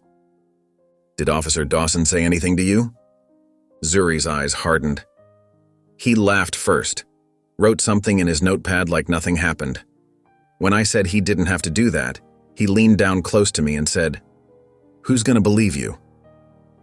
She looked directly at Dawson as she quoted his words. He was smiling when he said it. More gasps echoed through the gallery. A reporter in the back row scribbled frantically in his notebook. The judge had to tap her gavel once to quiet the murmuring that broke out. Defense attorney Klein stood adjusting his tie. "Your Honor, I'd like to cross-examine the witness." "Proceed," Judge Reynolds nodded. Klein approached the witness stand, his manner deliberately intimidating. "Miss Holloway, isn't it possible that in your emotional state, you misheard or misunderstood Officer Dawson's words?" "No, sir." Zuri's voice remained steady. "I heard him very clearly. And isn't it true that your dog was off-leash in violation of local ordinances?" "We were in our own front yard, sir. Kobe was always gentle." Klein's expression hardened. "But you can't know for certain how your dog might have appeared to Officer Dawson, can you? You're not a trained law enforcement officer." "I know Kobe wasn't dangerous," Zuri replied, her chin lifting slightly. "And the video shows exactly what happened. Officer Dawson didn't give him a chance. He wanted to hurt him." Klein tried several more times to rattle her, questioning her memory, suggesting she was too young to understand police procedures, implying her father's position had influenced her testimony. But Zuri remained composed, answering each question clearly and directly. The jury watched the exchange intently, several of them frowning at Klein's aggressive tone toward the young witness. Finally, Martinez stood for redirect. She approached the witness stand one last time, her expression gentle but serious. "Zuri, I have one final question for you. What do you want to happen to Officer Dawson?" The courtroom fell completely silent. Even the usual shuffling of papers and creaking of chairs ceased. Every eye turned to the young girl in the witness stand. Zuri's gaze locked onto Dawson's face. For the first time since the trial began, he couldn't maintain his arrogant expression. He shifted uncomfortably in his chair, his confidence visibly cracking under her steady stare. "I want him to know what it feels like to lose everything," Zuri said, her voice clear and strong. "Not just his job or his badge. I want him to know what it feels like when someone takes away something you love and laughs about it. I want him to understand what he did to me, to my family, to Kobe." She didn't break eye contact with Dawson as she spoke. "I want him to feel as helpless as I felt that day." The jury watched Dawson's reaction carefully. His face had lost its color, the last traces of his smirk completely gone. He tugged at his collar, a bead of sweat visible on his forehead. For the first time since his arrest, Officer James Dawson looked genuinely nervous. Martin Langley approached the witness stand, adjusting his silk tie. His mirror-shined shoes clicked deliberately on the courtroom floor. Known for defending corrupt officers, he'd helped dozens escape serious punishment. The defense attorney's warm smile didn't match his calculating eyes as he faced Zuri. His voice oozed false sympathy. "Zuri, you've been through quite an ordeal. A traumatic experience, wouldn't you say?" He paused. "Let's talk about that day again." Zuri straightened in the witness chair. Recognizing his patronizing tone, she watched him carefully, maintaining a neutral expression. "You mentioned playing with your dog when Officer Dawson arrived," Langley continued. "Were you excited? Perhaps worked up?" "I was having fun with my dog playing frisbee." Langley nodded knowingly. "In your excitement, might your emotions have affected your memory?" "No, sir, I remember everything clearly." His smile tightened. "You said Kobe barked once. Could it have seemed more aggressive to an officer?" "Kobe wasn't aggressive. The video shows him wagging his tail, barking once out of curiosity." "Videos don't tell everything, like tone or threatening body language. The video shows Kobe sitting beside me, wagging his tail, taking one step forward." Langley's smile faltered. "About Officer Dawson's alleged remarks, did he threaten you directly?" Zuri paused. The courtroom waited. When she spoke, her voice was steady. "He leaned close while Kobe was bleeding and said, 'Who's gonna believe you? He wasn't threatening me. He thought he'd get away with it.'" Murmurs filled the courtroom. Jurors shifted uncomfortably. Judge Reynolds restored order. Langley stumbled, tugging his collar. "You're certain those were his exact words?" "Yes, sir. I remember everything. The sun, Kobe's jingling collar, Dawson reaching for his gun before leaving his car, his smile after shooting, and every word he said." Langley retreated, defeated. No further questions. As Zuri passed the defense table, she met Dawson's eyes. Her steady gaze held no anger or fear. He looked away first, spilling water on his suit. The courtroom watched this exchange intently. Jurors exchanged glances as the power shifted. A 13-year-old had faced down a corrupt officer and his attorney without flinching. Zuri sat between her parents, her mother squeezing her hand, her father's arm around her shoulders. The gallery buzzed with whispers as reporters took notes. Dawson ignored Langley's whispered words, staring at his hands, his arrogance shattered by a girl who refused to be intimidated. The bailiff's voice cut through the tense silence of the courtroom. The prosecution calls Officer Charles Jenkins to the stand. Dawson's shoulders tensed visibly as Jenkins walked through the courtroom doors. The black officer moved with quiet confidence, his police uniform crisp and badge gleaming under the fluorescent lights. As Jenkins passed the defense table, Dawson's jaw clenched so tight a muscle twitched in his cheek. Jenkins took his oath with clear, steady words, his right hand raised. When he settled into the witness chair, his posture was straight but relaxed, a stark contrast to Dawson's rigid discomfort. The prosecutor, Emily, approached the stand with measured steps. "Officer Jenkins, how long have you worked with Officer Dawson?" "7 years," Jenkins replied, his deep voice carrying easily through the courtroom. "We were assigned to the same precinct when I transferred in." "And during those 7 years, what did you observe about Officer Dawson's conduct, particularly regarding his interactions with black civilians?" Jenkins leaned forward slightly, his hands clasped in his lap. "Officer Dawson had patterns. He'd target black families, especially in the nicer neighborhoods. He'd find reasons to stop them, search their cars, question their presence in certain areas." "Could you provide specific examples?" "Last summer, he stopped a black family having a barbecue in their own backyard, claimed there were noise complaints, even though dispatch never received any calls. When the father asked to see the complaint, Dawson threatened to arrest him for interfering with police business." Murmurs rippled through the courtroom. Several jurors were taking notes. "Were these incidents reported?" Emily asked. "Some were. Most weren't." Jenkins's expression hardened.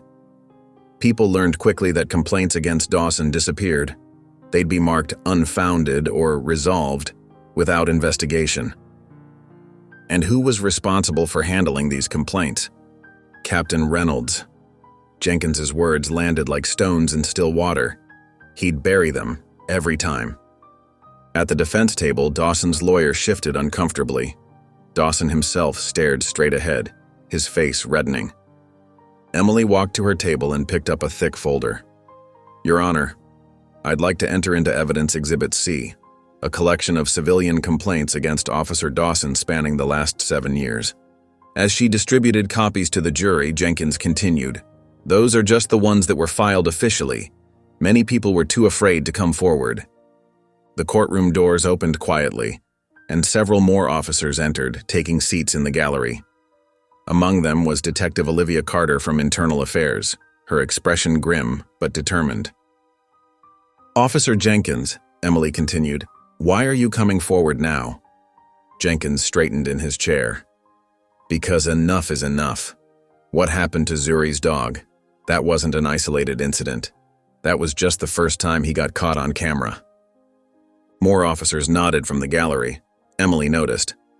"Your Honor, the prosecution has additional witnesses from the department who can corroborate Officer Jenkins's testimony." The judge nodded. "Proceed."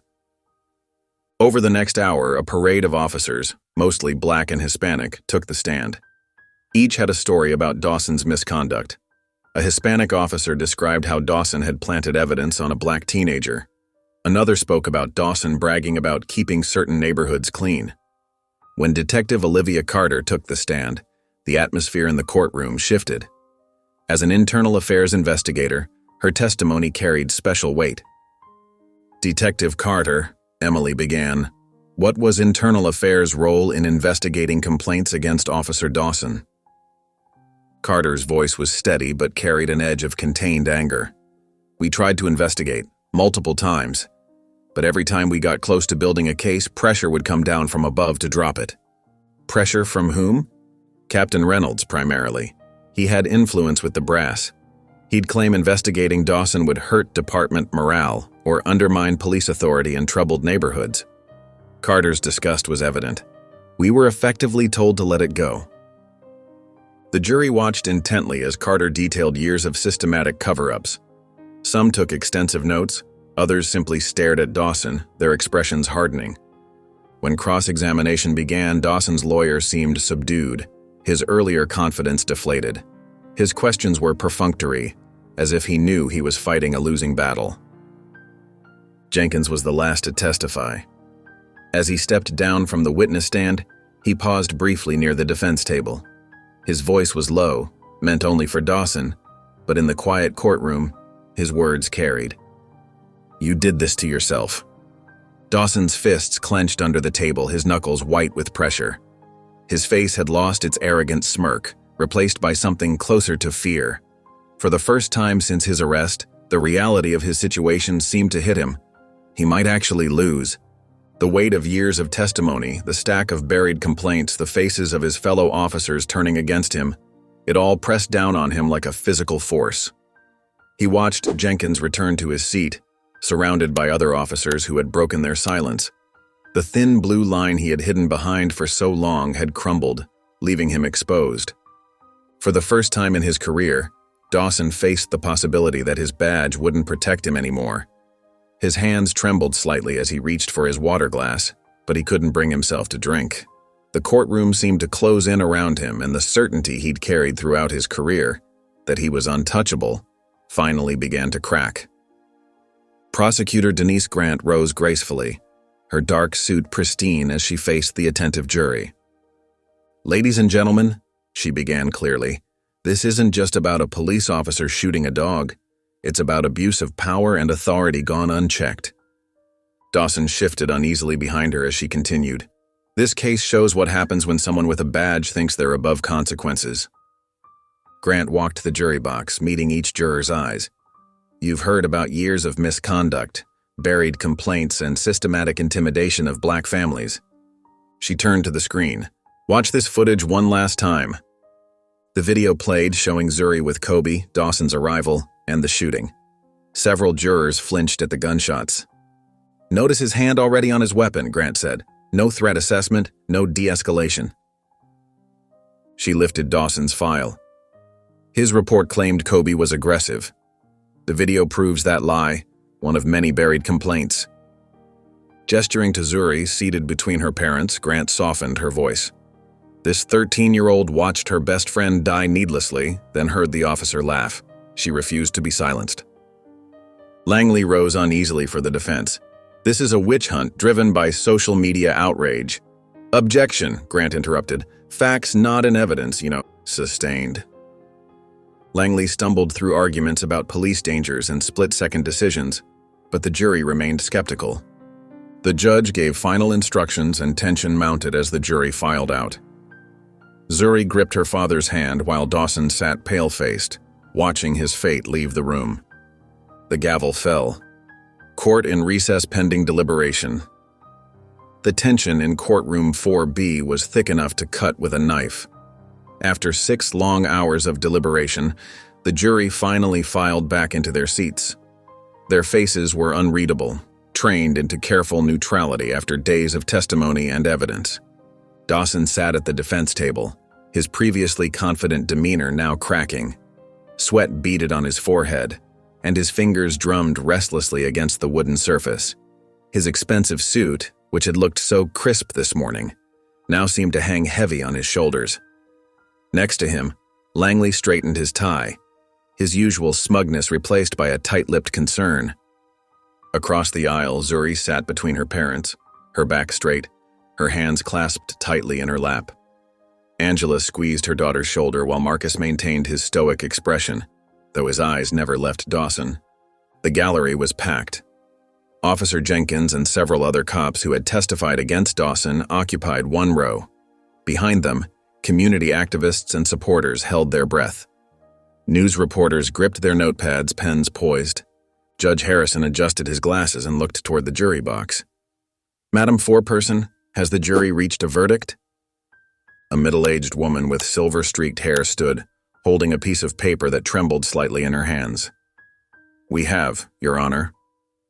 "The defendant will please rise," Judge Harrison instructed. Dawson stood slowly, his legs seeming uncertain beneath him. Gone was the arrogant smirk, the casual dismissal of consequences. For the first time since his arrest, real fear showed in his eyes. The bailiff collected the verdict form from the foreperson and delivered it to Judge Harrison. The judge reviewed it carefully, his expression giving nothing away.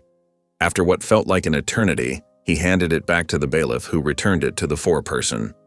"Please read the verdict," Judge Harrison directed. The foreperson cleared her throat. The rustling in the courtroom ceased completely.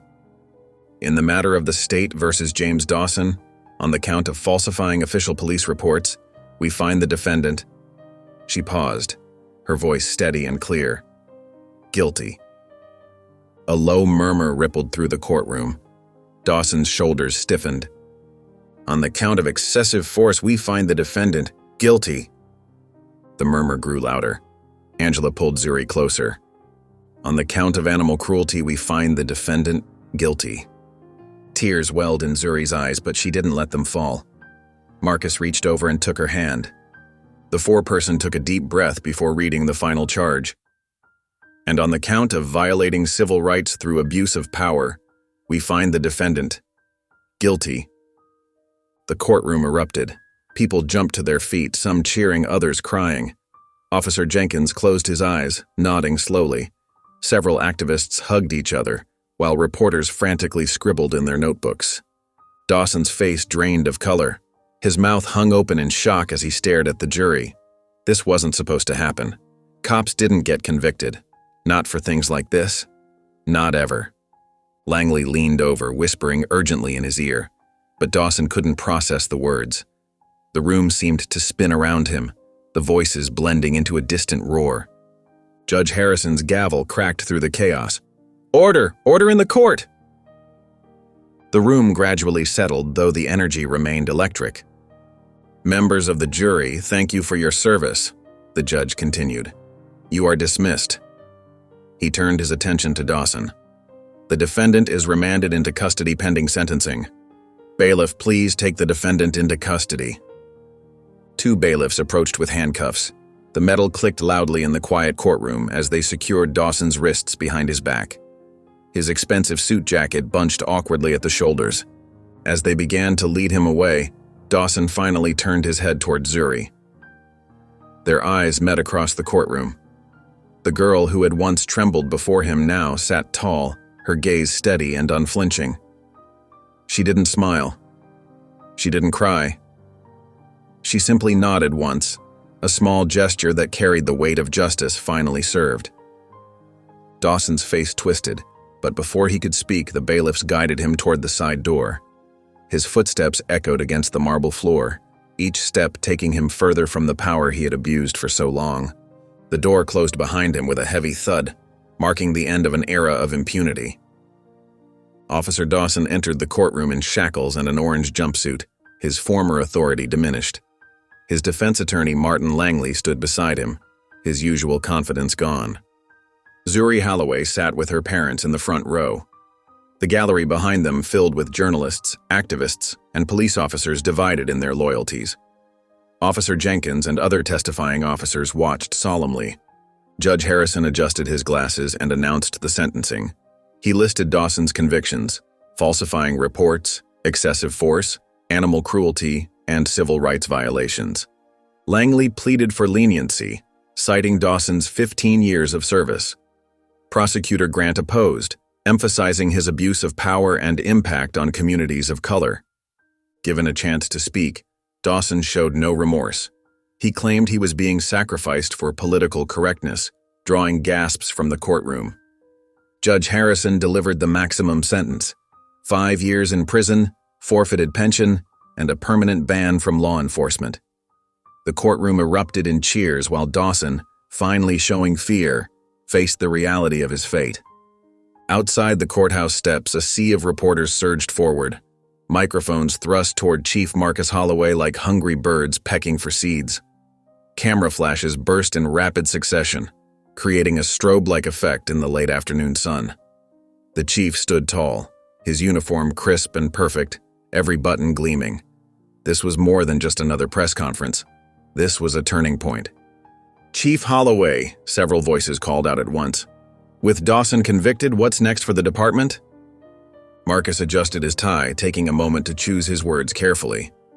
The weight of this moment wasn't lost on him. Behind him stood a row of officers, Jenkins among them, who had testified against Dawson. Their presence sent a clear message. Change was coming. "The conviction of former Officer Dawson isn't the end," Marcus began, his voice carrying across the crowd. "It's just the beginning. For too long, we've allowed a culture of silence to protect those who abuse their authority. That ends today." More cameras flashed. Reporters scribbled frantically in their notepads. "I'm announcing a complete overhaul of our department's policies and procedures," Marcus continued. "We're establishing an independent civilian review board with real power to investigate complaints. Every officer will undergo additional training in de-escalation techniques and implicit bias awareness." A reporter from Channel 7 pushed forward. "What about past cases of misconduct?" Marcus nodded grimly. "We're reopening every case where excessive force was alleged but dismissed. No stone will be left unturned. The public deserves to know the truth." Inside the precinct, the announcement hit like a bombshell. Officers gathered around television screens, watching their chief lay out his plans for reform. Some nodded in approval, while others shifted uncomfortably, especially those who had stood by Dawson. Captain Reynolds sat in his office, face growing paler by the minute as his phone buzzed incessantly. His computer screen displayed an email that had just gone public, one of many that proved he had systematically buried complaints against Dawson and other officers like him. "Sir," his secretary called through the intercom, "the commissioner is on line 1. Reynolds' hands shook as he reached for the phone, but before he could answer, another email popped up. This one was from Internal Affairs requesting an immediate meeting. The walls were closing in. Within hours, Reynolds was forced to submit his resignation. The leaked emails had left him no choice. As he packed up his office, younger officers watched through the glass walls, whispering among themselves. His departure marked the end of an era, one of unchecked power and silent complicity. The domino effect was immediate. Officers who had helped cover for Dawson began clearing out their desks. Some submitted hasty resignations, hoping to avoid investigation. Others faced suspension pending review of their conduct. The old guard was crumbling. Meanwhile, in the Holloway home, Zuri sat cross-legged on the living room couch, watching the news coverage unfold. The television showed footage of her father's press conference, followed by clips of Reynolds leaving the precinct, box of belongings in hand. Headlines scrolled across the bottom of the screen. Police chief announces major reforms. Captain resigns amid scandal. More officers under investigation. She should have felt triumphant. Dawson was going to prison. The system that protected him was being dismantled. Justice had been served, just like she'd wanted. But instead of celebration, she felt a deep exhaustion settling into her bones. The spot beside her, where Kobe used to curl up during evening TV time, remained painfully empty. Angela watched her daughter from the kitchen doorway, recognizing the familiar slump of her shoulders. Setting aside the dish towel she'd been holding, she moved quietly into the living room. The couch dipped slightly as she sat down beside Zuri. "Baby," she said softly, wrapping an arm around her daughter's shoulders. "What's on your mind?" Zuri leaned into her mother's embrace, her eyes still fixed on the television screen. "I don't know," she admitted. "Everyone keeps saying we won. And we did, I guess. But it doesn't feel like winning," Angela finished gently. Zuri nodded, finally turning to look at her mother. "Is that wrong? Shouldn't I be happy?" Angela pulled her daughter closer, running a gentle hand over her hair. "Justice doesn't always feel like a celebration, baby. But it's still justice." Zuri closed her eyes, letting her mother's words sink in. The weight of the past months, the trauma, the fight, the trial, seemed to press down on her all at once. But her mother's presence was steady, anchoring her through the storm of emotions. The news continued to play in the background, but neither of them paid it much attention anymore. Sometimes, Angela knew, the most important moments happened in these quiet spaces between the headlines, in living rooms where families held each other close, processing their pain and their triumph together. Zuri leaned further into her mother's embrace, finally allowing herself to feel everything she'd been holding back. The grief for Kobe, the fear she'd felt facing Dawson in court, the exhaustion of fighting for justice, the bittersweet victory of winning but still feeling the loss. Angela held her daughter, understanding that some victories don't come with parades and celebrations. Sometimes they come with quiet tears and healing hearts, with the slow realization that while you can't change what happened, you can change what happens next. A month after Officer Dawson's conviction, the Holloway household settled into a new rhythm. The media frenzy had subsided, but normalcy eluded Zuri. Standing in the foyer after school, she noticed the sunlight casting shadows across the floor. Her gaze drifted to Kobe's old waiting spot by the door. His dusty blue leash still hung untouched. Though it pained her, she'd insisted it stay. Today felt different as the sun glinted off the metal clip. Her trembling fingers reached out. The familiar leather sparked memories of walks and play. For once, these brought comfort alongside grief. Angela watched from the kitchen as her daughter approached the leash. Marcus arrived home, pausing at the scene. "Hey, baby girl," he said. "You okay?" "I think I'm ready," Zuri whispered. Her parents exchanged glances. Marcus suggested taking her somewhere special. At the animal shelter, volunteer Sarah showed them through kennels of eager dogs. None clicked until Sarah brought out a honey-colored retriever puppy with a scarred paw. The puppy approached Zuri without fear, licking her fingers. Something shifted inside her as he pressed against her knee, his eyes trusting. Zuri cradled him, tears mixing with unexpected joy. "His scar," she whispered. "He's been hurt too." "Sometimes those who've known pain have the most love to give," Angela said softly. The puppy licked Zuri's cheek, drawing her first genuine laugh in weeks. Holding him close, she whispered, "I think Kobe would have liked you." Finally, Zuri smiled, a real smile that reached her eyes. The autumn afternoon painted the neighborhood in warm golden hues as the Holloway family gathered in their front yard. The air carried a crisp sweetness, rustling through the leaves of the old maple tree where Kobe had spent countless hours chasing squirrels and catching frisbees. Now, beneath its spreading branches, a small brass plaque caught the sunlight, its polished surface gleaming against the dark earth. Marcus stood tall beside Angela, his arm wrapped protectively around her waist. Both watched their daughter with gentle concern as she approached the memorial, her new puppy, Scout, trotting faithfully at her heels. The golden retriever pup had grown in the past few weeks, his legs a little longer, his movements more coordinated, though he still maintained that endearing awkwardness of youth. Neighbors passed by on the sidewalk, some pausing to offer quiet nods of acknowledgement. Mrs. Rodriguez, who had provided the crucial security footage, waved from across the street, her eyes warm with understanding. Even Mrs. Caldwell's house stood empty now. She'd moved away shortly after the trial, unable to face the consequences of her actions. The brass plaque had been Marcus's idea, but Zuri had chosen the words herself. She'd spent hours getting them just right, wanting to honor Kobe's memory, while also making a statement about justice and change. The installation ceremony had been small but meaningful, attended by Officer Jenkins and several other reform-minded officers from the precinct. Now, as the afternoon light filtered through the maple's branches, Zuri knelt beside the memorial. Scout sat next to her, his tail sweeping gentle arcs in the grass.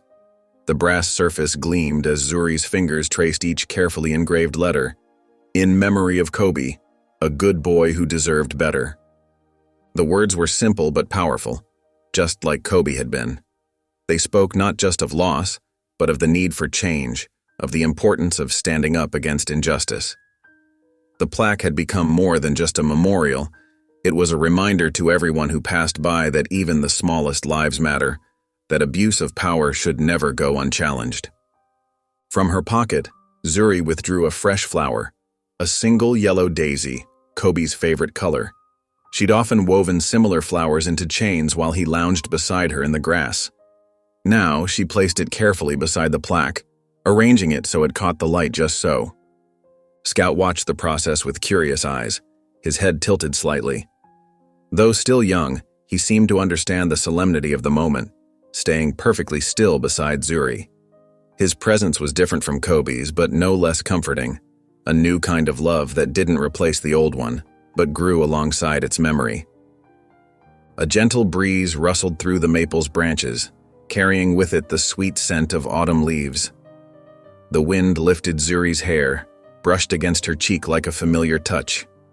For a moment, she could almost feel Kobe there, not in a sad way, but in the way that love lingers long after loss, becoming part of who we are. Angela watched as her daughter closed her eyes, face tilted up toward the swaying branches. The grief was still there, visible in the slight tension around Zuri's mouth, but it was softer now, tempered by time and justice and the healing presence of Scout. The puppy had brought laughter back into their home, his clumsy enthusiasm for life somehow making it okay to feel joy again. Scout leaned against Zuri's side, offering his steady warmth. His fur glowed in the afternoon light, so similar to Kobe's but with its own unique patterns and markings. He wore his own collar, carried his own personality, created his own special place in their hearts. He wasn't a replacement. He was a new chapter, a continuation of love. Marcus stepped forward, the grass soft beneath his feet. The badge on his chest caught the light, reminding them all of the changes that had come in the wake of their loss. The department was different now, more accountable, more just. Kobe's death had sparked a transformation that reached far beyond their family, touching lives across the city. Zuri opened her eyes, taking in the scene around her. The beautiful tree, the meaningful plaque, the faithful puppy by her side, and her loving parents standing near. The pain wasn't gone, but it had changed shape, become something she could carry without being crushed by its weight. She rose to her feet, brushing grass from her knees. Scout stood with her, pressing against her leg in that way he had, offering silent support. The breeze continued its gentle dance through the leaves above, creating patterns of light and shadow on the ground. Looking up at her parents, Zuri gave a small but decisive nod. "Let's go home," she said, her voice clear and steady. The words carried the weight of acceptance, of moving forward while holding the past close. Scout bounced to attention, his natural puppy enthusiasm breaking through the solemn moment. His tail wagged as he looked between his family members, ready for whatever came next. His joy was infectious, drawing small smiles from all of them. As they turned toward their house, the brass plaque caught one final gleam of sunlight. The words would remain there, telling Kobe's story to all who passed, reminding everyone that justice was possible, that change could come from the darkest moments. And for the first time in a long time, Zuri felt truly at peace. If you enjoyed the story of Zuri, I handpicked this next story that you will love. Please don't miss this one. Click here to watch it. And for the first time in a long time, Zuri felt truly at peace. If you enjoyed the story of Zuri, I handpicked this next story that you will love. Please don't miss this one. Click here to watch it.